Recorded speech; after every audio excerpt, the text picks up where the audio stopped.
Hey guys, GameBoy30 here once again, back for Legacy Tech Stories. Today, we're going to be trying to figure out why we can't get this TAIO Jetbook to show any signs of life. If I can even get the power plug in there, that'll be good.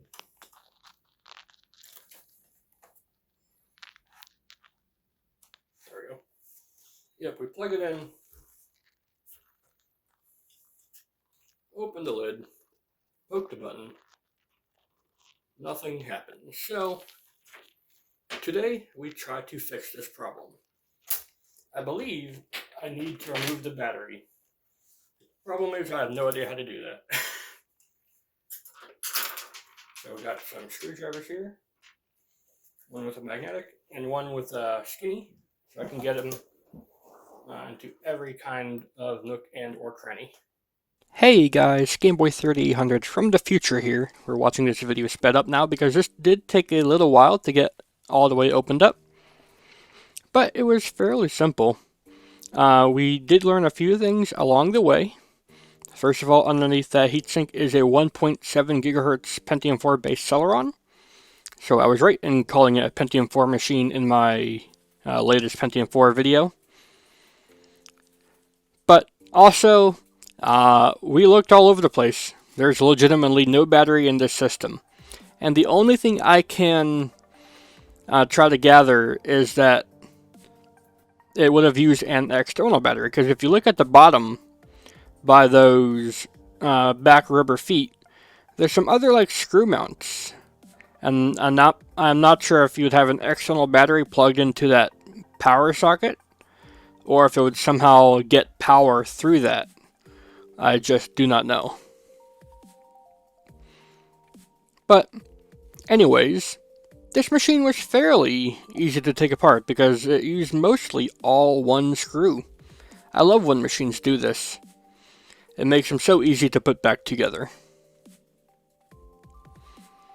And I do apologize for like the other audio clicking and other BS like that. I have no idea why my phone is busted like that.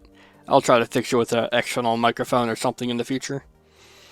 But yeah, from the very beginning of this build, or disassembly I should say, I had a feeling that it would be the bottom cover that would lift off and give us access to the whole motherboard.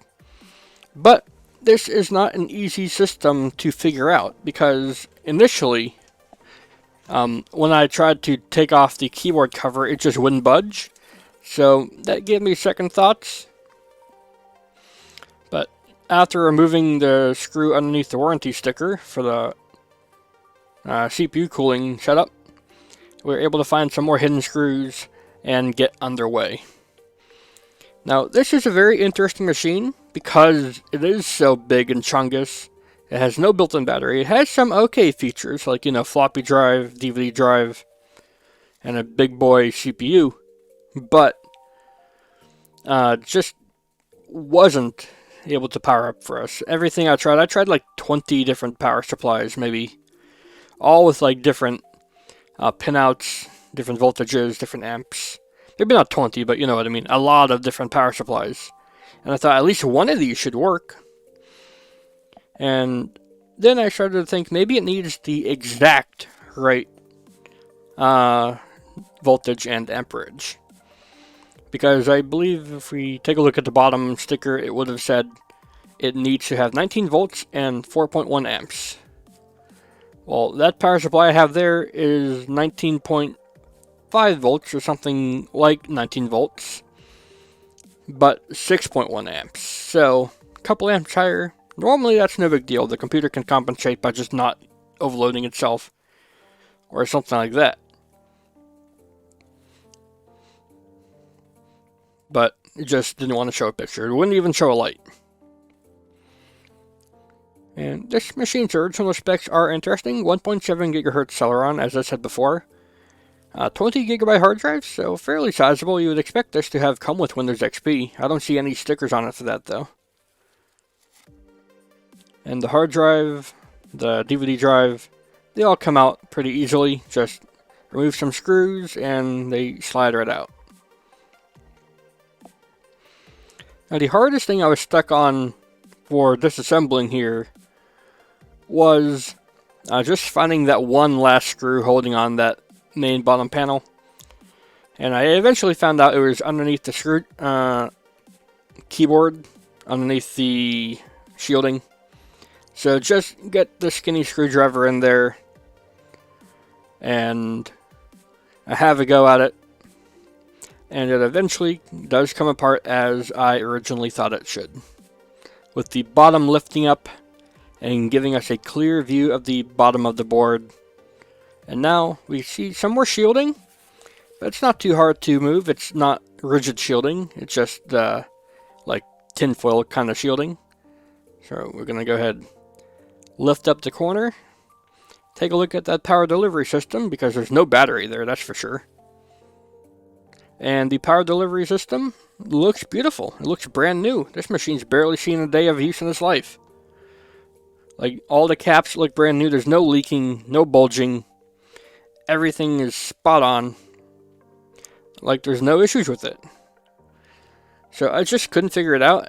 I eventually tried again, putting in some screws, because I thought, well, maybe it's like an old, one of the newer iMacs where you need to have screws in a certain way. So just re-put in some screws and just put on the CPU heatsink. I don't bother turning the fan or plugging the fans in, because odds are it's not going to work. We're going to go ahead and plug her up one last time, hit the button, and we still have nothing working. So honestly, I don't know what the issue is. It could be that it needs the external battery, it could be that it needs the perfect power supply, or it could just be a barbecued board. Maybe it's water damage.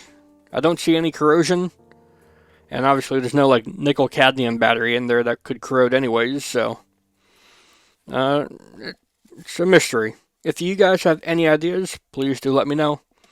I still have this machine disassembled as I say this, but you know, that's going to be it for now. If you guys enjoyed this little talking video, you can leave a like, favorite, comment, share, and of course don't forget to subscribe as well. Thanks again, boy out. I'll see you all in the future.